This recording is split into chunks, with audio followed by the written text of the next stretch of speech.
So starting with big data. हमने last class में discuss किया था big data means large quantities of data. It is it consist of three वीज: velocity, volume and variety. अब हम देखते हैं कि आज हम स्टार्ट कर रहे हैं विद हिस्ट्री कि बिग डाटा का ओरिजिन क्या है, कहाँ से ये ओरिजिनेट हुआ, कहाँ से स्टार्ट हुआ। So big data basically starts with the advent of and the widespread use of internet around 2000। हमारे पास इंटरनेट जो है वो घर घर में मौजूद था। इंटरनेट के बहुत सी वेबसाइट्स इंफॉर्मेशन ट्रांसमिट करने के लिए मौजूद थी। डाटा की इंफॉर्मेशन की ट्रांसमिशन हमारे पास इस टाइम पे पीक करने लगी थी।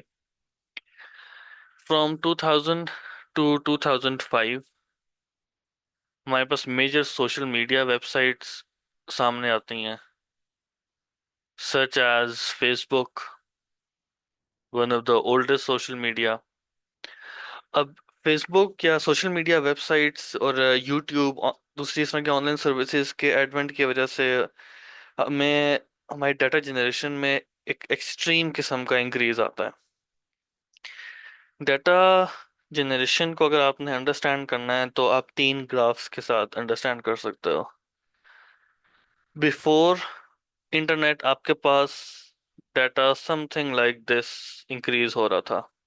We have time on ex access and information या data on the y-axis. When the internet started, when the communication started to get better, तो आपके पास इंटरनेट और आपके पास डाटा की ट्रांसमिशन थोड़ी सी इंक्रीज हुई, डाटा की जनरेशन इंक्रीज हुई। After social media the data became an exponential factor. इन दोनों ग्राफ्स को अगर आप इनिशियल वैल्यूज के तौर पे low, slow start, a bit of increase and then sharp increase। तो इस तरह का जो ग्राफ होता है जो एक स्लोपी फिगर क्रिएट करता है, इसको कहते हैं exponential graph. Right now we are at this very sharp peak. Data की जो जनरेशन है, डाटा की ट्रांसमिशन है, वो एक एक्सट्रीम पॉइंट पे पहुंच चुकी है, एक्सट्रीम स्पीड पे पहुंच चुकी है। Daily there are millions and millions of social media post that are generated, news that is generated, transmitted, and that is read by, understood by millions of people within seconds। तो अब इस तरह के sharp data के increase की वजह से we needed to manage all that data. इतना ज़्यादा जो हमारे पास डाटा जनरेट होना शुरू हो गया, we needed to store it, we needed a way to organise and then work on that data. तो उसके लिए 2005 में हमारे पास एक टूल इंट्रोड्यूस होता है जो कि टू सम एक्सटेंड आज भी यूज होता है, हडूप।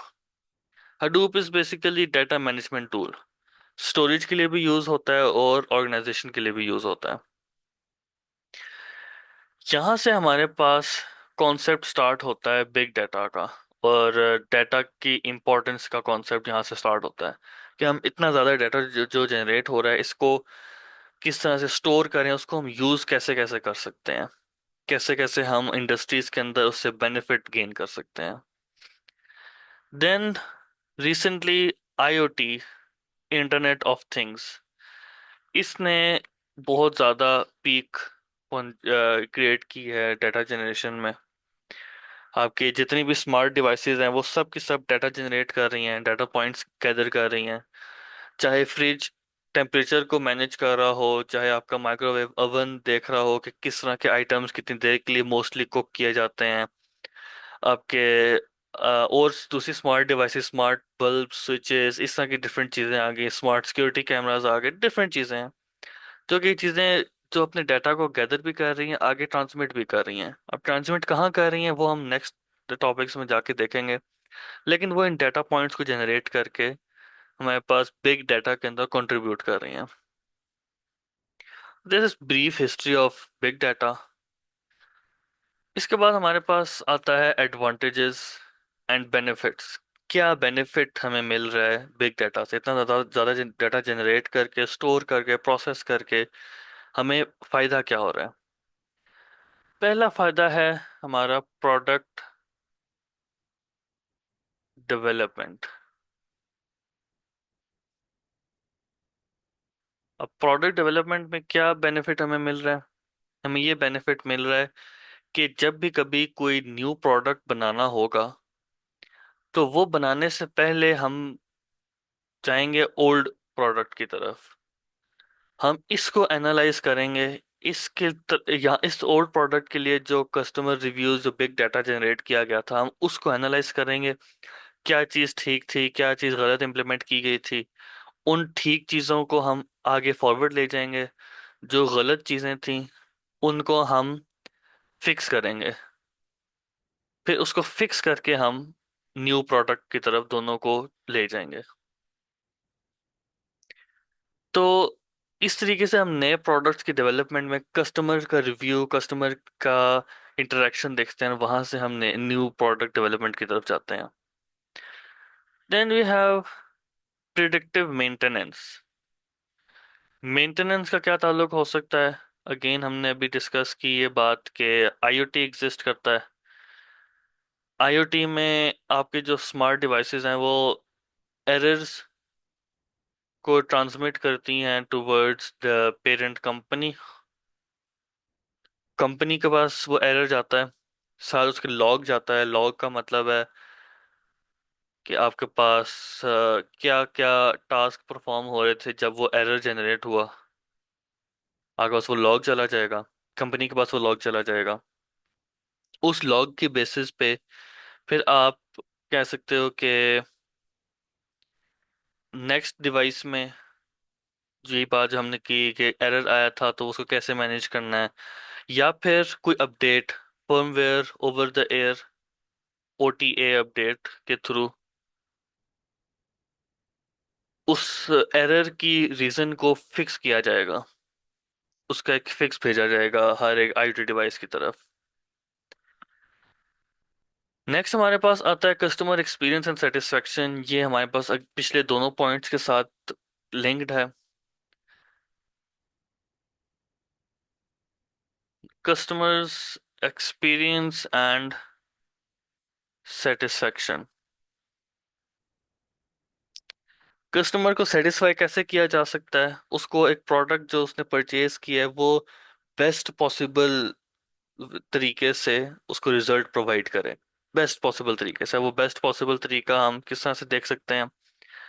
जो टास्क यूजर अचीव करना चाह रहा है वो task with in reasonable time हमारे पास अचीव हो रहा है या नहीं हो रहा।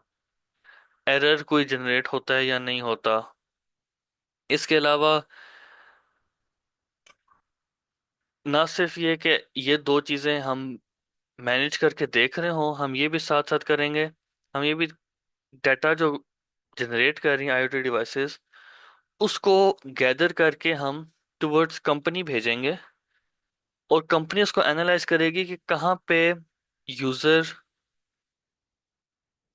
कहाँ पे यूजर को कोई हर्डल आया, कहाँ पे यूजर अनसेटिस्फाइड रिस्पॉन्स दे रहा था, उसको फिर हम फिक्स करेंगे। तो that is how customer satisfaction is managed within big data. And finally we have fraud and compliance. Fraud and compliance के अंदर मेन चीज आपके पास फ्रॉड डिटेक्शन आती है। इसमें एक कॉन्सेप्ट जो कि बैंकिंग के अंदर यूज होता है, इन अ लॉन्गर टाइम लाइन, एक यूजर की स्पेंडिंग एक रेंज के अंदर एग्जिस्ट करती होगी।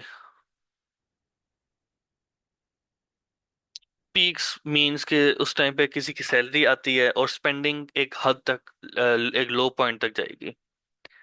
तो उसकी एक रेंज डिफाइन हो जाती है। इस रेंज के अंदर ये कस्टमर अपनी स्पेंडिंग करता है।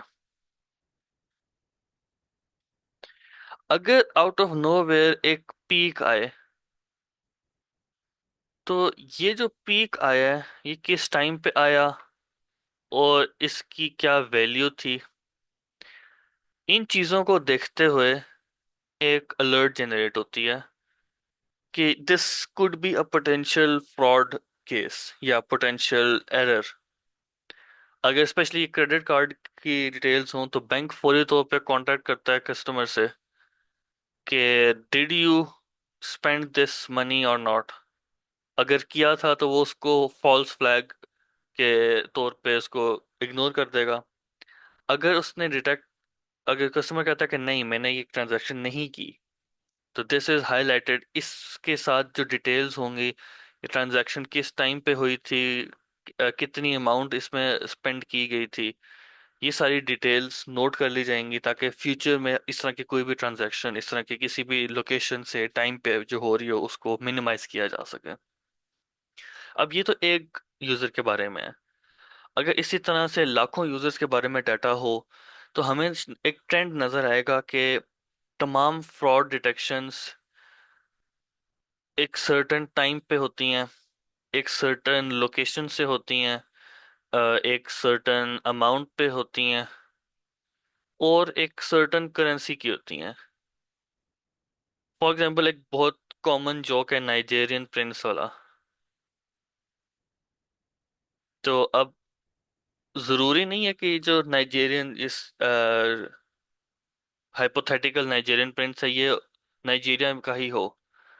इसकी बैक पे इस स्टोरी की बैक पे डिफरेंट फ्रॉडुलेंट कैरेक्टर्स मौजूद हैं। वो किसी स्पेसिफिक लोकेशन से एक्ट कर रहे हैं, तो उस लोकेशन के पीछे कोई आईपी एड्रेस हो सकता है। उस आईपी एड्रेस की बेसिस पे एक करेंसी अटैच हो सकती है, जो अपनी जिस लोकल करेंसी के अंदर वो ट्रांजैक्शन कर रहे हैं वो करेंसी अटैच हो सकती है उसकी बैक पे। ये दो तीन चीजें हैं जिससे हम फिगर आउट कर सकते हैं। इसके अलावा हम देख सकते हैं कि किस टाइम पे वो ट्रांजैक्शन हुई। इसका मतलब है कि उस लोकेलिटी के यूजर्स एक सर्टेन टाइम पीरियड के अंदर एक्टिव होते हैं, चाहे उस बंदे ने अपने आईपी एड्रेस को स्पूफ किया हुआ हो, हिडन हो वो आईपी एड्रेस, स्टिल हमारे पास टाइम और करेंसी फिगर आउट कर सकती है कि किस लोकेलिटी के अंदर ये ट्रांजैक्शन की गई थी। एंड फाइनली अमाउंट, कितनी अमाउंट की ट्रांजैक्शन अगर आउट ऑफ नोवेयर की जा रही है तो it should be generated as an alert and not a normal transaction. अब इसके बैक पे बहुत सारे फेल सेफ फिर बनाए जाते हैं, जिस तरह से पेन, अभी आजकल रिसेंटली इंट्रोड्यूस हुआ है टी पेन, ट्रांजैक्शन पेन। फिर आपका ट्रांजैक्शन पासवर्ड, ओटीपी। इसके अलावा ऑप्शन सेटिंग्स के अंदर सर्टेन चीज़ों को एक्टिवेट डीएक्टिवेट करना, such as your international transactions. ये सारे डिफरेंट, फिर उसके बाद उस बिग डाटा को यूज़ करते हुए सिक्योरिटी मेजर्स क्रिएट किए जाते हैं ताकि आपके इन फ्यूचर इस तरह की कोई भी फॉल्स फ्लैग ट्रांजैक्शन ना हो। अब ये तो हमारे पास बेनिफिट्स डिस्कस हो गए बिग डाटा के। लेट्स सी कि इसके इश्यूज क्या हैं, नॉट एग्जैक्टली ड्रॉबैक्स, लेकिन इसमें इश्यूज क्या क्या फेस किए जा सकते हैं। सबसे पहली चीज आती है क्वालिटी ऑफ डाटा। इसको हम लिंक अप कर सकते हैं डिफरेंट चीज़ों के साथ। तीन तीन वीज हमने डिस्कस किए हैं, इन पांचों चैलेंजेस को हम लिंक करेंगे डिफरेंट वीज के साथ। क्वालिटी में हमारे पास वेलोसिटी, वॉल्यूम एंड वैरायटी तीनों का इंटरेक्शन है। अब वो किस तरह से है? Large volume, large velocity and large variety, इनकी वजह से आपके पास जो डाटा जनरेट हो रहा है उसके अंदर आपके पास कोई मेथड नहीं है कि आप उसको उसके अंदर कोई चेक एंड बैलेंस क्रिएट कर सको। इतने लार्ज डाटा को आप किसी चेक पॉइंट से नहीं गुजार सकते। That is not possible, that is not feasible. तो उसकी वजह से अब कोई भी एरर्स होंगे जो उस डाटा के अंदर, वो एरर्स आपके मेन डाटा के अंदर आ जाएंगे, आपकी मेन प्रोसेसिंग में आ जाएंगे। अगर आप उसको आगे जाके इम्प्लीमेंट करते हो किसी भी सिनेरियो में, लेट्स से कि आप उसको मशीन लर्निंग के एल्गोरिदम के अंदर इंट्रोड्यूस करते हो, तो आपके पास अब वो जो एरर जनरेट हुआ था, वो एरर एक बिल्कुल डिफरेंट कैटेगरी के अंदर आपके डाटा को ले जाएगा। फॉर एग्जांपल वो आपके, आपने अगर ये जो ट्रांजैक्शंस की हम बात डिस्कस कर रहे थे, आपने उसके लिए कोई एल्गोरिदम डिजाइन किया और बीच में कुछ गलत वैल्यूज भी एग्जिस्ट करती थी। अब क्या होगा, आपका जो कंप्लीट एल्गोरिदम डिजाइन हुआ है डिटेक्ट करने का फ्रॉड को, वो एल्गोरिदम उन एरर्स को बीच में इंक्लूड कर लेगा, और अब या तो वो एक्चुअल फ्रॉड्स को डिटेक्ट नहीं करेगा या फिर वो नॉर्मल ट्रांजैक्शन को फ्रॉड कंसिडर कर देगा। दूसरी चीज हमारे पास आती है सिक्योरिटी एंड प्राइवेसी। अब इसमें क्या होता है, वॉल्यूम एंड वेलोसिटी, इन दो चीजों की वजह से we have a limitation on how much data can be private and how much of it can be secured। अगर एक कंपनी अपने यूजर्स का डाटा गैदर कर रही है, तो अब वो कंपनी कैसे मेक श्योर करे कि वो डाटा जो इतनी लार्ज क्वांटिटीज में आ रहा है, उस डाटा के अंदर एक तो कि वो प्राइवेट रहे, कोई और कंपनी उसको एक्सेस ना कर सके, और दूसरी चीज ये कि वो डाटा सिक्योर इनके पास पड़ा रहे, कोई भी फॉरेन एक्टर, कोई भी मेलिशियस एक्टर उसके अंदर इन्वॉल्व होके उसको मैनिपुलेट ना कर सके, डिस्ट्रॉय ना कर सके, डैमेज ना कर सके। ये चीजें भी हमें बीच में मेंशन करके देखनी है। Then rapid growth.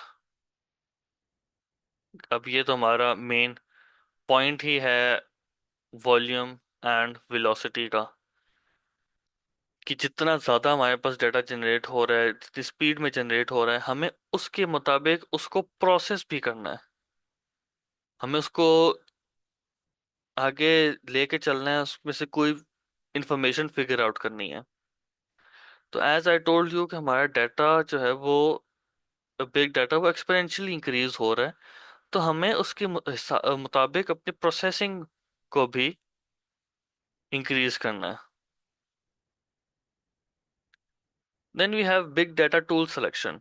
अब टूल सिलेक्शन के अंदर मेन कॉन्सेप्ट ये है कि आपने जितने भी टूल्स एग्जिस्ट करते हैं, ज़रूरी नहीं है कि हर कंपनी हर एक टूल को यूज़ कर रही हो, पॉसिबल नहीं है। नाउ वी नीड अ वे कि आपके पास वो सारे टूल्स यूनिफाइड हों। यूनिफाइड किस तरह से होंगे, उनके अंदर कोई कंपैटिबिलिटी फैक्टर एग्जिस्ट करता होगा, या तो वो सेम टाइप का आउटपुट जनरेट करेंगे, या फिर वो आपस में कम्युनिकेट कर सकेंगे, किसी भी तरीके से हमें कंपैटिबिलिटी बिल्ड करनी है, ताकि different tools and different platforms के अंदर जिस जिस तरीके से भी डाटा प्रोसेस हो रहा है, एट द एंड वो हमें एक सिमिलर रिजल्ट प्रोवाइड करे। Finally, integration of data. अब इंटीग्रेशन के अंदर मेन जो चीज़ आती है that is create harmony among diverse data formats. अब यहाँ पे हम आ गए हैं फॉर्मेट्स की तरफ। फॉर्मेट्स के अंदर क्या चीज़ आ रही है, वैरायटी। अब ये जो लार्ज वैरायटी है हमारे पास, इसमें हमने कहा था कि डिफरेंट फॉर्मेट्स एग्जिस्ट करते हैं। अब वो फॉर्मेट्स किस तरह से हैं, we have videos, audios, text, image. Main हमारे पास ये आ गए। अब इन सब के अंदर फर्दर हम कहते हैं कि अब इसको, खाली ये नहीं है कि ये चार डिफरेंट फॉर्मेट्स हैं, इनके अंदर फर्दर और ज़्यादा फॉर्मेट्स भी एग्जिस्ट करते हैं। वीडियो में हमारे पास MP4 हो सकती है, MKV हो सकती है। ऑडियोज के अंदर हमारे पास MP3 हो सकती है। एक ऑडियो का भी एक AKV या समथिंग लाइक दैट एक फॉर्मेट भी होता है। टेक्स्ट में हमारे पास .txt फाइल भी हो सकती है, PDF फाइल भी हो सकती है, डॉक फाइल भी आ सकती है। इमेजेस के अंदर PNG, JPG, डिफरेंट और भी हमारे पास फॉर्मेट्स इन सब में एग्जिस्ट करते हैं।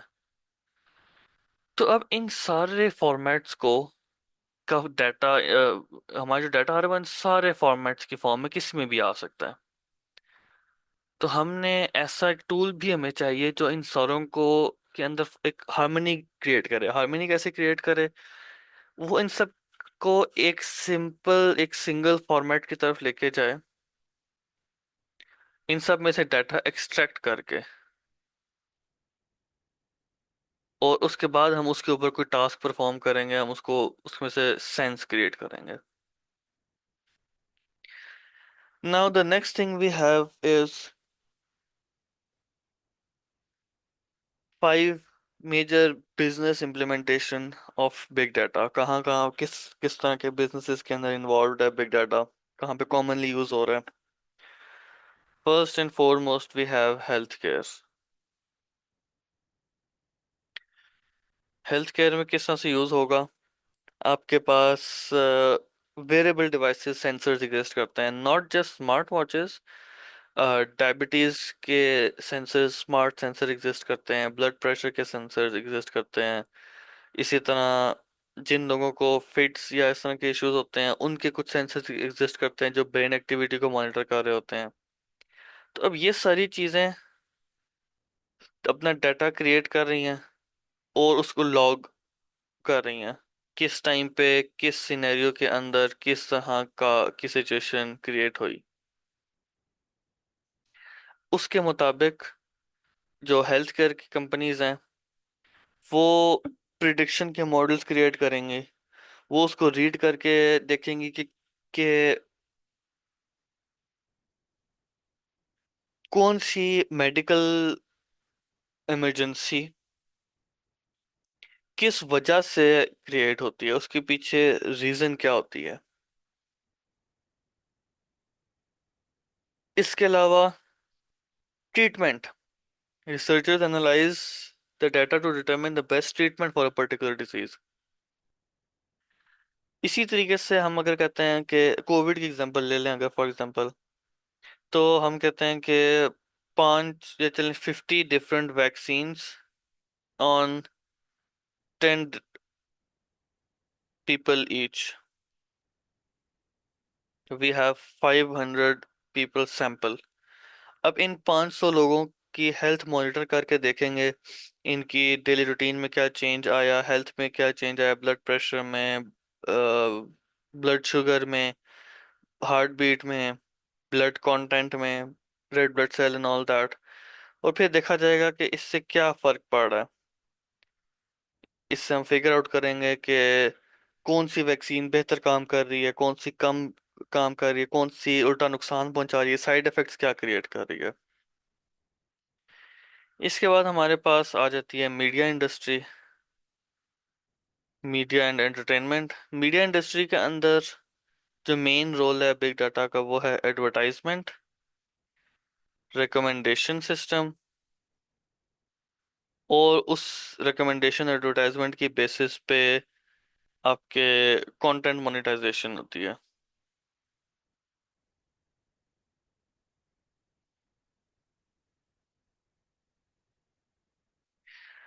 अब कौन सा यूजर किस तरह का कंटेंट देखना पसंद करता है, उसके हिसाब से उसको रिकमेंड किया जाएगा सिमिलर प्रोडक्ट, ताकि कंटेंट की जनरेशन और उसके व्यूज उतने ज़्यादा इंक्रीज हों, उतनी ज़्यादा मोनेटाइजेशन क्रिएट होगी। उसके मुताबिक, उसी रिकमेंडेशन सिस्टम के मुताबिक कुछ एडवर्टाइजमेंट्स क्रिएट की जाएंगे, वो टारगेटेड एडवर्टाइजमेंट क्रिएट की जाएंगी, और देखा जाएगा कि कौन से यूजर्स किस तरह के ऐड के साथ इंटरेक्ट करते हैं। इंटरेक्शंस को स्टडी किया जाएगा,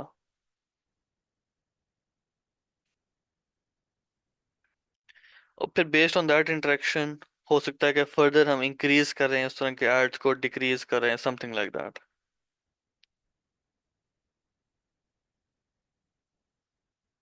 देन वी हैव आईओटी।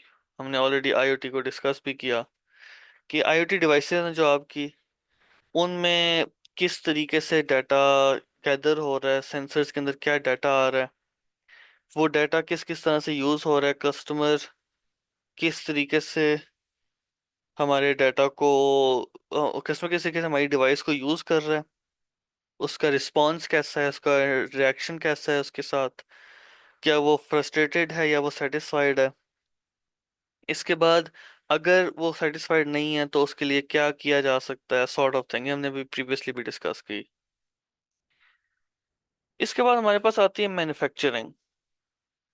अब मैन्युफैक्चरिंग के अंदर दो तीन चीजें हम देख सकते हैं।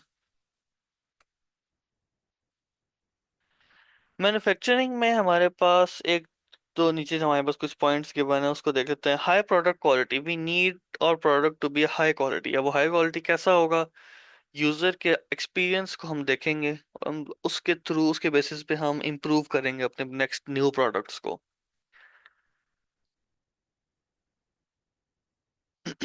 ट्रैकिंग फॉल्ट्स, फॉल्ट ट्रैकिंग में अगेन वही चीज, आईओटी डिवाइसेस से हम डाटा गैदर कर रहे हैं और वहां से देख रहे हैं कि हमारे पास किस तरह का रिस्पॉन्स एग्जिस्ट करता है और किस तरह के एरर्स किस वजह से जनरेट होते हैं, उसको कैसे मिनिमाइज किया जा सकता है। Then we have supply planning. Certain days में सर्टेन प्रोडक्ट्स की रिक्वायरमेंट इंक्रीज हो जाती है। फॉर एग्जांपल ईद है तो ईद पे कुछ उसके रिलेटेड प्रोडक्ट्स की डिमांड इंक्रीज हो रही होगी। इसके अलावा रमज़ान में डिफरेंट प्रोडक्ट्स की डिमांड होगी, सर्दियों में और गर्मियों में डिफरेंट प्रोडक्ट्स होंगे। Region wise and religion wise different products की डिफरेंट टाइम्स में डिमांड इंक्रीज हो रही होगी, तो उसके अकॉर्डिंग सप्लाई को कैसे मैनेज करना है। प्रिडिक्टिंग द आउटपुट, जो भी आप मैन्युफैक्चर कर रहे हो, मशीनरी जो आप बिल्ड कर रहे हो, उसका आउटपुट किस तरह का आएगा, किन स्टेप्स के थ्रू आएगा, इस तरह की चीजें भी इसमें आ सकती हैं। प्रिडिक्टिंग द आउटपुट के अंदर आपके सॉफ्टवेयर की रिक्वायरमेंट्स भी कंसिडर की जा सकती हैं। इंक्रीजिंग एनर्जी एफिशिएंसी, आपके जो प्रोडक्ट्स आप क्रिएट कर रहे हो उनको एफिशिएंट कैसे करना है, उनकी एनर्जी कंजम्पशन को डाउन कैसे लेके जाना है, मिनिमाइज कैसे करना है। Testing and simulation of new manufacturing process and large scale customisation, ये दोनों पॉइंट्स समवट सिमिलर हैं। इंस्टेड के एक कंप्लीट मशीनरी का प्रोसेस हम एक्चुअली फिजिकली बिल्ड करें एक इंडस्ट्री के अंदर, और उस पे इतनी इन्वेस्टमेंट करके एक पूरा स्ट्रक्चर बिल्ड करें, एक इंडस्ट्री बिल्ड करें, इससे बेहतर है कि एक कंप्यूटर के अंदर हम ये सारा कुछ सिमुलेट करके देखें। जब ये सारी सिचुएशन सिमुलेट होगी तो हमारे पास मनी लॉस कम हो जाएगा, पैसे का लॉस हमारे पास मिनिमाइज हो जाएगा। इंस्टेड कि हम सारा इन्वेस्ट करके स्ट्रक्चर बिल्ड करके सारा कुछ टेस्ट करते, हमने इस एक कंप्यूटर के अंदर सिमुलेट करके देखा कि क्या हमारा ये प्रोडक्ट ठीक बनेगा या नहीं बनेगा, ये एफिशिएंट है या नहीं है। Then we have government implementations. Government big data को कैसे यूज कर रही है।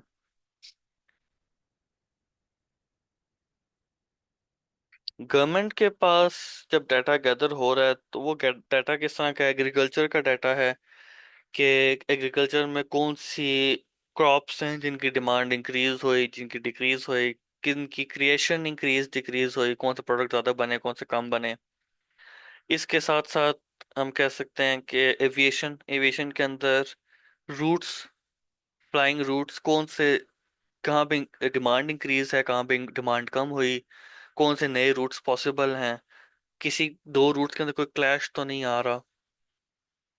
साइबर सिक्योरिटी को हमने भी डिस्कस किया, क्राइम डिटेक्शन भी उसी तरीके से, फ्रॉड डिटेक्शन वाले तरीके से हम कर सकते हैं।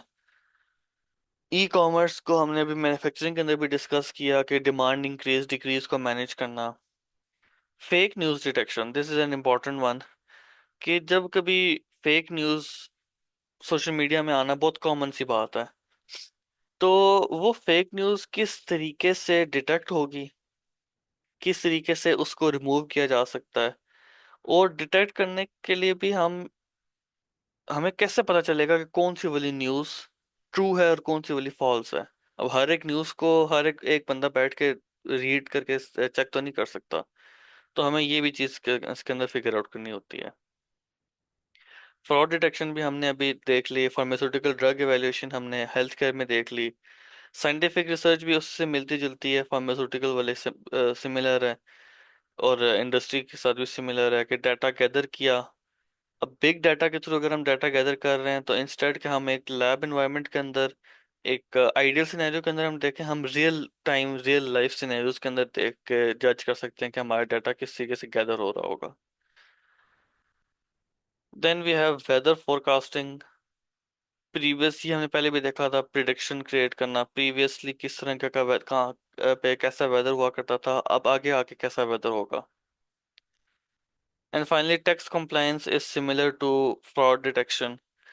किस तरह, कितनी स्पेंडिंग वाला और कितनी अर्निंग वाला यूजर कितना टैक्स दे सकता है, और क्या चांसेस हैं कि कोई बंदा टैक्स देगा, क्या चांसेस, क्या कितने लोग टैक्स देते हैं और क्या चांसेस हैं कि और लोग भी टैक्स देंगे।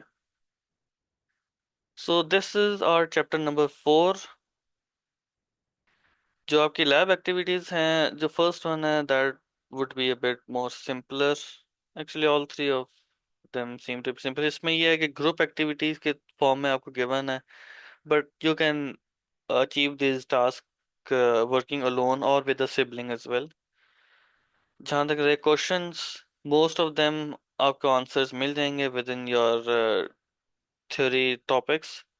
अगर कोई सिनेरियो बेस्ड हो विच, यहाँ पे हमारे पास एक डिजाइन है case study about how data science is revolutionized health care, इसको आप, इट्स अप टू यू, आप इसको एआई के थ्रू भी कर सकते हो। तो this exercise is up to you, we will discuss the answers in Monday's class.